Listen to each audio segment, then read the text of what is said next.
कल तक कहानी कुछ और थी, आज कुछ और है। ट्रंप कल कह रहे थे कि हम जमीनी फौज ईरान भेज रहे हैं। आज सुबह उठे तो ट्रंप ने बोला कि नहीं नहीं। ट्रंप ने बाकायदा प्रेस कॉन्फ्रेंस की, उन्होंने कहा कि हम जमीनी फौज नहीं भेज रहे हैं। पहले ट्रंप ने यह ऐलान किया था कि यह जंग महज 3 या 4 दिन चलेगी। फिर ट्रंप का बयान आता है कि असल में 4 हफ्ते भी इस जंग में लग सकते हैं। और अब ताजा बयान ट्रंप का आया है, उन्होंने कहा कि हो सकता है 6 महीने भी इस जंग में लग जाएं। तो ट्रंप कितने डरे हुए हैं या ट्रंप कितने कंफ्यूज हैं, यह दरअसल उनके बयानों से जाहिर हो रहा है।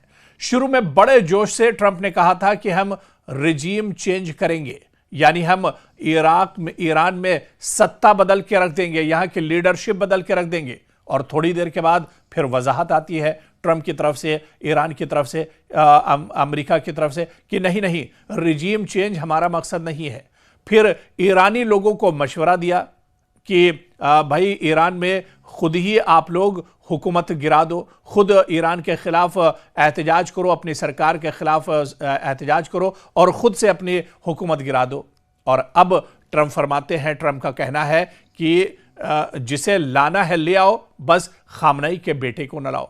तो अब इस तरह से लगातार बयान बदल रहे हैं। जब से ईरान के supreme leader Ayatollah Ali Khamenei की शहादत के बाद यह ऐलान किया गया कि अब ईरान के सुप्रीम लीडर दरअसल मुज्तबा खामनेई, जो कि ईरान के supreme leader Ayatollah Ali Khamenei के बेटे हैं, उन्हें अब ईरान का सुप्रीम लीडर बनाया गया है। तो अब उस पर भी अब डोनाल्ड ट्रंप दरअसल घबराए हुए हैं। डोनाल्ड ट्रंप का बयान बदल गया है और वो कहते हैं कि अब जिसे लाना हो ले आओ, बस खामनेई के बेटे को मत लाना।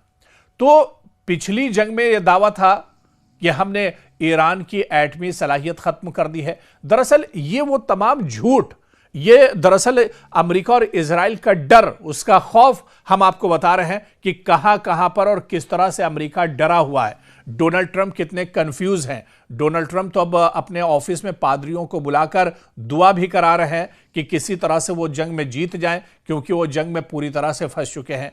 आपको याद होगा कि जो पिछली जंग इजराइल की 12 दिनों की ईरान के साथ हुई थी, इजराइल ने अचानक ईरान पर हमला किया था। उस बीच क्या दावा अमेरिका ने किया था? उस बीच भी अमेरिका ने दावा किया था कि हमने ईरान की एटमी सलाहियत खत्म कर दी है। ईरान के B-2 जो बम्बर हैं, उन्होंने अस्फहान या दूसरी जो जगह ईरान के अंदर है, जो दरअसल पहाड़ी के नीचे पूरी एक टनल बनी हुई है और उसमें ईरान का एटमी जो हथियार हैं वो तैयार किए जा रहे हैं। तो अमेरिका ने दावा किया था कि हमारे B-2 बम्बर ने, यानी अमेरिकी B-2 बम्बर ने दरअसल अस्फहान के अंदर जाकर जेर जमीन जो टनल है वहां पर ईरान की एटमी सलाहियत को खत्म कर दिया है। लेकिन अब नई कहानी है। नई कहानी यह है कि डोनाल्ड ट्रंप ये कहते हैं और इजराइल ये कहता है कि अगर हम ये हमला न करते तो 2 हफ्तों में ईरान एटम बम बना लेता। तो अब इस तरह से बयान बदला जा रहा है। ये दरअसल झूठ है अमेरिका का और डोनाल्ड ट्रंप का झूठ है। और या ये कहा जाए कि ये सिर्फ एटम बम या एटमी जो हथियार और तंसीबात हैं, ये तो दरअसल बहाना है और ये झूठ भी दुनिया ने देख लिया है। आप देखिए कि कल तक प्रेस कॉन्फ्रेंस में सीना तान कर कह रहे थे डोनाल्ड ट्रंप कि हम जंग जीत रहे हैं।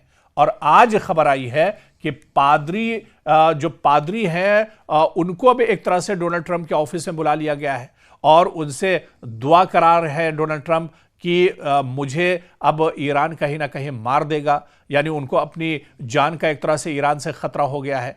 और ऐसे में अब वो पादरियों से बाकायदा इस जंग को जीतने के लिए दुआएं भी करा रहे हैं। तो कितनी तेजी से एक डर और खौफ दुश्मन के अंदर बढ़ता जा रहा है, वो दरअसल इसे दिखाता है। और अब आप देखिए कि इस जंग को लेकर जहां पर बड़े बड़े दावे अमेरिका और इजराइल की तरफ से किए जा रहे थे कि यह जंग इतनी जल्दी खत्म हो जाएगी, ईरान को हम नेस्तो नाबूद कर देंगे, तबाह बर्बाद कर देंगे, ये सारी चीजें अब एक तरफ उठाकर और इस वक्त जो जंग का मंजरनामा है उस पर आप नजर दौड़ाइए। एक तनहा ईरान और पूरे मशरिक़ वस्ता में एक तरह से ईरान ने कोहराम मचा दिया है।